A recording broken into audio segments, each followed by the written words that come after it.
નમસ્કાર મિત્રો, આજના મુખ્ય સમાચારોમાં ફરીથી તમારું સ્વાગત છે। આજના મુખ્ય સમાચારોમાં દેશ અને દુનિયાની ખબર પર નજર કરીએ। સૌપ્રથમ સમાચારની વાત કરીએ। સુરતના આંગણે કોયલડે લગ્ન મહોત્સવ। મહેશ સવાણીએ 133 પિતા વિહોણી દીકરીઓનું કન્યાદાન કરી પિતૃત્વની હૂંફ આપી। સુરતના જાણીતા ઉદ્યોગપતિ અને સમાજસેવી પીપી સવાણી પરિવાર દ્વારા દર વર્ષની પરંપરા મુજબ આ વર્ષે પણ પિતાની છત્રછાયા ગુમાવેલી દીકરીઓ માટે ભવ્યાતિ ભવ્ય સમૂહ લગ્ન મહોત્સવનું આયોજન કરવામાં આવ્યું હતું। 20 અને 21 ડિસેમ્બર દરમિયાન યોજાયેલા આ કોયલડે લગ્ન સમારોહમાં કુલ 133 દીકરીઓને મહેશભાઈ સવાણીએ પાલક પિતા બની રવિવારે કાર્યક્રમના બીજા દિવસે 56 યુગલોએ મહાનુભાવોની ઉપસ્થિતિમાં પ્રભુતામાં પગલાં પાડ્યા હતા। સમાચારમાં આગળ વધીએ તો માઉન્ટ આબુમાં અમદાવાદની બસ પલટી જતા 24 લોકો ઇજાગ્રસ્ત થયા છે। લોકોએ બારીઓમાંથી કૂદી અને જીવ બચાવ્યો। રાજસ્થાનના માઉન્ટ આબુથી અમદાવાદ પરત ફરી રહેલા પ્રવાસીઓને અકસ્માત નડ્યો હતો। રવિવારે સવારે માઉન્ટ આબુના જોખમી વળાંકો ઉતરી રહેલી એક ખાનગી લક્ઝરી બસ પલટી જતા મોટી દુર્ઘટના સર્જાઈ હતી, જેમાં 24 લોકો ઇજાગ્રસ્ત થયા હતા। સમાચારમાં આગળ વધીએ તો 25 થી 30 રૂપિયા વેચાતી ડુંગળી ખેડૂતોને માંડ 12 રૂપિયા મળે છે। ડુંગળીના પડતર ભાવ સુધા ન મળતા જગતાત હતાશ। કિસાનોને ખેતરેથી વેચવા આવવાનો ખર્ચ માથે પડે છે, તો બીજી તરફ માંગ વધતા નફાખોર વેપારીઓને ખાસી કમાણી જોવા મળી રહી થઈ રહી છે। સમાચારમાં આગળ વધીએ તો મહારાષ્ટ્રમાં શિવસેનાએ અનેક બેઠકો પર ભાજપને આપી માત। સ્ટ્રાઇક રેટ જોઈ વિરોધીઓ ચોંક્યા। મહારાષ્ટ્ર નગર પરિષદ અને નગર પંચાયત ચૂંટણી 2025ના પરિણામોમાં નાયબ મુખ્યમંત્રી એકનાથ શિંદેના નેતૃત્વવાળી શિવસેનાએ પ્રચંડ જીત મેળવી છે। આ ચૂંટણીમાં શિવસેનાનો સ્ટ્રાઇક રેટ એટલો ઊંચો રહ્યો છે કે વિરોધીઓ તો ઠીક, ગઠબંધનના સાક્ષી પક્ષીઓ પણ આશ્ચર્યમાં પડી ગયા હતા। સમાચારમાં આગળ વધીએ તો મોંઘવારીનો માર। 26 ડિસેમ્બરથી ભારતીય રેલવે વધારશે ભાડું। ભારતીય રેલવે દ્વારા રેલવે ભાડાના માળખામાં ફેરફાર કરવાની જાહેરાત કરવામાં આવી છે। નવા દરો 26 ડિસેમ્બર 2025થી અમલમાં આવશે। રેલવેના જણાવ્યા અનુસાર આ ફેરફારનો મુખ્ય ઉદ્દેશ વધતા જતા સંચાલન ખર્ચને પહોંચી વળવા અને મુસાફરોની સુરક્ષામાં સુધારો કરવાનો છે। ત્યારબાદ સમાચારની વાત કરીએ તો મિત્ર ટ્રમ્પને ખુશ કરવા શાંતિ બિલ લાવ્યા પીએમ મોદી। ન્યુક્લિયર સેક્ટરના ખાનગીકરણ મુદ્દે કોંગ્રેસનો આરોપ। સંસદમાંથી પસાર થયેલા શાંતિ બિલથી રાજકારણ ગરમાયું છે। કોંગ્રેસે આ બિલને લઈને વડાપ્રધાન નરેન્દ્ર મોદી પર આકરા પ્રહાર કર્યા છે। કોંગ્રેસનું કહેવું છે કે આ બિલ દેશના હિતમાં નથી, પરંતુ કોઈ જૂના મિત્રને ખુશ કરવા માટે લાવવામાં આવ્યું છે। જૂના મિત્રનો ઉલ્લેખ કરતા કોંગ્રેસે નામ લીધા વિના અમેરિકન પ્રમુખ ડોનાલ્ડ ટ્રમ્પ તરફ ઇશારો કર્યો હતો। સમાચારમાં આગળ વધીએ તો ગૃહ મંત્રાલયનો મોટો નિર્ણય। અગ્નિવીરો માટે બીએસએફમાં કોન્સ્ટેબલ લેવલની ભરતીમાં 50% અનામત। કેન્દ્ર સરકારે અગ્નિપથ યોજના હેઠળ સેવા આપી ચૂકેલા યુવાનોને કાયમી રોજગાર પૂરો પાડવા માટે બીએસએફના ભરતી નિયમોમાં મોટો સુધારો કર્યો છે। આ નિયમો હેઠળ અગ્નિવીરોને માત્ર અનામત જ નહીં, પરંતુ શારીરિક કસોટી અને વયમર્યાદામાં પણ મોટી છૂટછાટ આપવામાં આવી છે। સમાચારમાં મિત્રો વાત કરીએ તો ઉત્તર ભારતમાં કાતિલ ઠંડી, ગાઢ ધુમ્મસ અને 300 ફ્લાઇટ રદ। જમ્મુ કાશ્મીરમાં હાડકાળથી ઠંડીનો 40 દિવસનો સમય, ચિલ્લાઈ ક્લાન શરૂ। જમ્મુ કાશ્મીરમાં પુલવામા -3.2 ડિગ્રી, પંજાબના ફરીદકોટમાં 4.9 ડિગ્રી તો હરિયાણાના જીંદમાં 5.2 ડિગ્રી સાથે સૌથી ઠંડા સ્થળ રહ્યા હતા। સમાચારમાં આગળ વધીએ તો મનરેગા વિવાદ વચ્ચે સીએમ મમતાનો માસ્ટર સ્ટ્રોક। કર્મશ્રી યોજનાનું નામ બદલી નાખ્યો। કેન્દ્ર સરકાર દ્વારા મનરેગા યોજનાનું નામ બદલીને જી રામજી કરવાના નિર્ણય સાથે વિપક્ષી દળોમાં રોષ જોવા મળી રહ્યો હતો। આ વિવાદ વચ્ચે પશ્ચિમ બંગાળના મુખ્યમંત્રી મમતા બેનર્જીએ વળતો પ્રહાર કરતા પોતાની રાજ્ય સરકારની જોબ ગેરંટી યોજના કર્મશ્રીનું નામ બદલીને હવે મહાત્માશ્રી કરી દીધું છે। ત્યારબાદ સમાચારની વાત કરીએ તો ઘૂસણખોરોને બચાવવાનો પ્રયાસ કરી રહ્યા છે દેશદ્રોહી। એસઆઈઆર મુદ્દે પીએમ મોદીનો વિપક્ષને જવાબ। વડાપ્રધાન નરેન્દ્ર મોદીએ શનિવારે આસામમાં જંગી સભાને સંબોધન કર્યું હતું, જેમાં વિપક્ષી પાર્ટીઓ પર આકરા પ્રહાર કર્યા હતા। એસઆઈઆર અંગે વિપક્ષને ઘેરતા પીએમ કહ્યું કે દેશદ્રોહીઓ એસઆઈઆરની ટીકા કરીને ઘૂસણખોરોને બચાવવાનો પ્રયાસ કરી રહ્યા છે। ત્યારબાદ સમાચારની વાત કરીએ તો વિશ્વ ઉમિયાધામ ખાતે 28 ડિસેમ્બરે પાટીદાર યુવા બિઝનેસ મહાસંમેલન। ગૃહમંત્રી અમિત શાહ અને મુખ્યમંત્રી ભૂપેન્દ્ર પટેલ ઉપસ્થિત રહેશે. આગામી 28 ડિસેમ્બર 2025ના રોજ અમદાવાદના વિશ્વ ઉમિયાધામ ખાતે સમસ્ત પાટીદાર સમાજનું એક ભવ્ય યુવા બિઝનેસ મહાસંમેલન યોજાશે. આ મહાસંમેલનમાં કેન્દ્રીય ગૃહ અને સહકાર મંત્રી અમિત શાહ મુખ્ય મહેમાન તરીકે ઉપસ્થિત રહેશે, જ્યારે ગુજરાતના મુખ્યમંત્રી ભૂપેન્દ્ર પટેલ પણ ખાસ હાજરી આપશે. સમાચારમાં આગળ વધીએ તો રાજકોટમાં બ્રેન ડેડ દર્દીના અંગોનું દાન. ખેડૂતનું હૃદય અમદાવાદ પહોંચ્યું.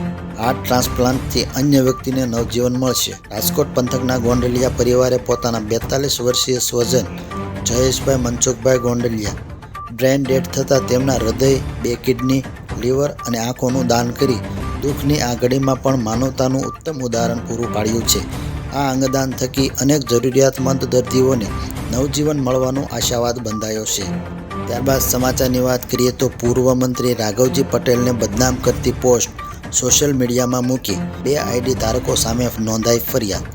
જામનગર ગ્રામ્યના ધારાસભ્ય અને ગુજરાત રાજ્યના પૂર્વ કૃષિ મંત્રી રાઘવજી પટેલે સોશિયલ મીડિયા પર બદનામી કરવા બદલ 2 આઈડી ધારકો સામે સાયબર ક્રાઇમ પોલીસ મથકમાં ફરિયાદ નોંધાવી છે. સમાચારમાં આગળ વધીએ તો 1 ઇંચ જમીન પણ આપીશું નહીં. ગ્રીન કોરિડોર સામે ચૈતર વસાવા મેદાને. ડાંગમાં આદિવાસી સરપંચોનો હુંકાર. સાપુતારાથી સ્ટેચ્યુ ઓફ યુનિટીને જોડતા પ્રસ્તાવિત ગ્રીન કોરિડોર પ્રોજેક્ટ સામે દક્ષિણ ગુજરાતના આદિવાસી પટ્ટાના વિરોધનો વંટોળ ઉગ્ર બન્યો છે. આમ આદમી પાર્ટીના ધારાસભ્યો અને આદિવાસી નેતા ચૈતર વસાવાની આગેવાનીમાં ડાંગ જિલ્લા ખાતે પ્રભાવિત ગામોમાં સરપંચો, ખેડૂતો અને સ્થાનિક પ્રતિનિધિઓની એક વિશાળ શિબિર યોજાઈ હતી. આ બેઠકમાં ઉપસ્થિત તમામ લોકોએ એક સુરે સરકારના જમીન અધિગ્રહણના આયોજનનો વિરોધ કરી જમીન ન આપવાનો મક્કમ નિર્ધાર વ્યક્ત કર્યો હતો. સમાચારમાં આગળ વધીએ તો ભચાઉ હાઈવે પર 4 વાહનો વચ્ચે અકસ્માત. વાહનોની ટક્કર બાદ કારમાં આગ લાગી. બાળક સહિત 2ના મોત. કચ્છ જિલ્લાના ભચાઉ હાઈવે પર અકસ્માતનો બનાવ બન્યો હતો. રવિવારે મોડી રાત્રે 4 વાહનો વચ્ચે અકસ્માત થયો હતો. અકસ્માત બાદ કારમાં આગ લાગી હતી, જેમાં એક બાળકનું મોત થયું હતું, જ્યારે ટ્રેલરમાં ફસાઈ ગયેલા ચાલકનું પણ મોત નીપજ્યું હતું. સમાચારમાં આગળ વધીએ તો વડોદરાની બજારોમાં નાતાલની જમાવટ. ક્રિસમસ ટ્રી અને સાન્તા ક્લોઝની ખરીદી માટે ભીડ ઉમટી. 15,000 સુધીના ટ્રી આકર્ષણોનું કેન્દ્ર. નાતાલના પર્વને હવે ગણતરીના દિવસો બાકી છે, ત્યારે સંસ્કારી નગરી વડોદરાના બજારોમાં ક્રિસમસની ખરીદીનો જબરદસ્ત માહોલ જોવા મળી રહ્યો છે. શહેરના મુખ્ય શોપિંગ સેન્ટરો જેવા કે અલકાપુરી, ફતેગંજ, કાલાઘોડા અને ન્યૂ વીઆઈપી રોડ વિસ્તારમાં સવારથી સાંજ સુધી ગ્રાહકોની ભારે ભીડ જોવા મળી રહી હતી. ત્યારબાદ સમાચારની વાત કરીએ તો કચ્છના આંગણે પ્રવાસનો નવો ઉદય. માંડવી બીચ ફેસ્ટિવલનો ભવ્ય પ્રારંભ. રણોત્સવ બાદ હવે દરિયા કિનારો પ્રવાસીઓને આકર્ષશે. કચ્છના રમણીય દરિયાકાંઠે આજથી 11 દિવસ માંડવી બીચ ફેસ્ટિવલનો રંગેચંગે પ્રારંભ થયો છે. ગુજરાતના પ્રવાસન રાજ્યમંત્રી ડૉક્ટર જયરામભાઈ ગામિતે આ મહોત્સવને ખુલ્લો મૂકતા જણાવ્યું હતું કે રણોત્સવની વૈશ્વિક સફળતા બાદ હવે બીચ ફેસ્ટિવલ કચ્છના પ્રવાસ ક્ષેત્રને એક નવી ઊંચાઈ અને દિશા આપશે. ત્યારબાદ સમાચારની વાત કરીએ તો પૂર્વ રણજી ખેલાડી અને જાણીતા અમ્પાયર રવિ દેશમુખનું નિધન. વડોદરાના ખ્યાતનામ ક્રિકેટ અમ્પાયર અને ભૂતપૂર્વ રણજી ટ્રોફી ખેલાડી રવિ દેશમુખનું 67 વર્ષની વયે નિધન થયું છે. તેમના નિધનના સમાચાર વાયુ વેગે પ્રસરતા જ બરોડા ક્રિકેટ એસોસિએશન સહિત સમગ્ર રાજ્યના રમતગમત ક્ષેત્રના શોકની લાગણી પ્રસરી ગઈ હતી. સમાચારમાં આગળ વધીએ તો નેશનલ હાઈવે 48 પર એક જ રાતમાં 2 અકસ્માતમાં 2 લોકોના મોત. વડોદરા શહેરની બહારથી પસાર થતો નેશનલ હાઈવે નંબર 48 જાણે ડેથ ઝોન બની રહ્યો હોય તેમ રક્તરંજિત અકસ્માતનો સિલસિલો યથાવત છે. ગત રાત્રે 2 અલગ અલગ અકસ્માતની ઘટનાઓમાં 2 આશાસ્પદ વ્યક્તિઓએ જીવ ગુમાવ્યા હતા. સમાચારમાં આગળ વધીએ તો અમદાવાદમાં રચાયો ઐતિહાસિક વર્લ્ડ રેકોર્ડ.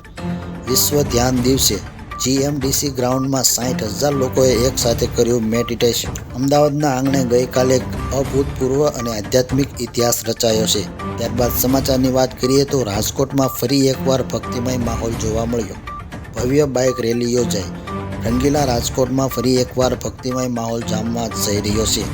શહેરમાં આગામી દિવસોમાં યોજાનારી ભવ્ય શ્રી હનુમાન ચાલીસાના યુવા કથા શહેરમાં આગામી દિવસોમાં યોજાનારી ભવ્ય શ્રી હનુમાન ચાલીસાના યુવા કથાના ઉપલક્ષમાં આજે ભવ્ય બાઇક રેલીનું આયોજન કરવામાં આવ્યું હતું. આ રેલીમાં રાજકોટના યુવાધનમાં અદમ્ય ઉત્સાહ જોવા મળ્યો હતો. સમાચારમાં આગળ વધીએ તો 48 કલાક બાદ વચ્ચે ઠંડીનો ચમકારો. રાજ્યમાં લઘુત્તમ પારો 3 ડિગ્રી સુધી ગગડી શકે. ગુજરાતમાં ઠંડીમાં આગામી 48 કલાકમાં વધારો થઈ શકે છે. હવામાન વિભાગ અનુસાર રાજ્યમાં લઘુત્તમ પારો ગગડશે અને ઠંડીનું જોર વધશે. આજે રાજ્યમાં સૌથી વધુ મહત્તમ તાપમાન 34.3 ડિગ્રી રાજકોટમાં નોંધાયું હતું, જ્યારે રાજ્યમાં સૌથી ઓછું લઘુત્તમ તાપમાન નલિયામાં 13.8 ડિગ્રી નોંધાયું હતું. સમાચારમાં આગળ વધીએ તો ગુજરાતમાં ટેટ 1ની પરીક્ષા શાંતિપૂર્ણ માહોલમાં સંપન્ન. 30 મિનિટ વધારી છતાં પણ ઉમેદવારોને સમય ખૂટ્યો. ગુજરાત પરીક્ષા બોર્ડ દ્વારા આજે બપોરે એટલે કે રવિવારના રોજ 12 થી 2 વાગ્યા દરમિયાન શિક્ષક યોગ્યતા કસોટી ટેટ 1ની પરીક્ષાનું આયોજન કરવામાં આવ્યું હતું. ધોરણ 1 થી 5માં પ્રાથમિક શાળાના શિક્ષક માટે લેવાયેલી આ પરીક્ષામાં ગુજરાતભરમાંથી 1.1 લાખ ઉમેદવારોએ પરીક્ષા આપી હતી. ત્યારબાદ સમાચારની વાત કરીએ તો ખીણોમાં પહેલી હિમવર્ષા. દિલ્હી અને યુપીમાં ઠંડીનું પ્રમાણ વધ્યું. IMDએ એલર્ટ જાહેર કર્યું. ઉત્તર પ્રદેશ, બિહાર અને દિલ્હી સહિત ઉત્તર ભારતના અનેક રાજ્યોમાં ભારે ઠંડી પડી રહી છે. દરમિયાન હવામાન વિભાગે આગામી કેટલાક દિવસો માટે દેશના અનેક ભાગોમાં ભારે હવામાન ચેતવણી જાહેર કરી છે. સમાચારમાં આગળ વધીએ તો 125 દિવસની ગ્રામીણ રોજગાર ગેરંટી. રાષ્ટ્રપતિએ VBG રામજી બિલને મંજૂરી આપી. ભારતના રાષ્ટ્રપતિએ વિકસિત ભારત ગેરંટી ફોર રોજગાર એન્ડ આજીવિકા મિશન VBG રામજી બિલ 2025ને મંજૂરી આપી છે, જે ગ્રામીણ રોજગાર નીતિના પરિવર્તનમાં એક મહત્વપૂર્ણ સીમાચિહ્ન રૂપ છે. આ કાયદો ગ્રામીણ પરિવારો માટે નાણાકીય વર્ષ દીઠ વૈધાનિક વેતન રોજગાર ગેરંટી વધારીને 125 દિવસ કરે છે અને સશક્તિકરણ, સર્વસમાવેશન વૃદ્ધિ, વિકાસલક્ષી પહેલોના અભિસરણ અને સંતૃપ્ત આધારિત વિતરણને આગળ વધારવાનો પ્રયાસ કરે છે, જેનાથી સમૃદ્ધ, સ્થિતિસ્થાપક અને આત્મનિર્ભર ગ્રામીણ ભારતનો પાયો મજબૂત થાય છે. સમાચારમાં આગળ વધીએ તો ડોનાલ્ડ ટ્રમ્પની વિદેશ નીતિમાં મોટો ફેરફાર. અમેરિકાએ 29 દેશમાંથી પોતાના રાજદૂતોને પાછા બોલાવ્યા. અમેરિકાના રાષ્ટ્રપતિ ડોનાલ્ડ ટ્રમ્પે એક મોટું કદમ ઉઠાવતા 29 દેશોમાંથી પોતાના રાજદૂતોને પાછા બોલાવવાનો નિર્ણય કર્યો છે. આ એવા રાજદ્વારીઓ છે જેઓની નિમણૂક બાઇડને વહીવટીતંત્ર દરમિયાન કરવામાં આવી હતી. જો કે આ રાજદૂતો ટ્રમ્પના બીજા કાર્યકાળ દરમિયાન પોતાના પદ પર કાર્યરત હતા, પરંતુ હવે તેમને હટાવવાનો આદેશ આપવામાં આવ્યો છે. તો મિત્રો, આ હતા આજના મુખ્ય સમાચાર. મળીશું નવા વિડીયોમાં નવી અપડેટ સાથે.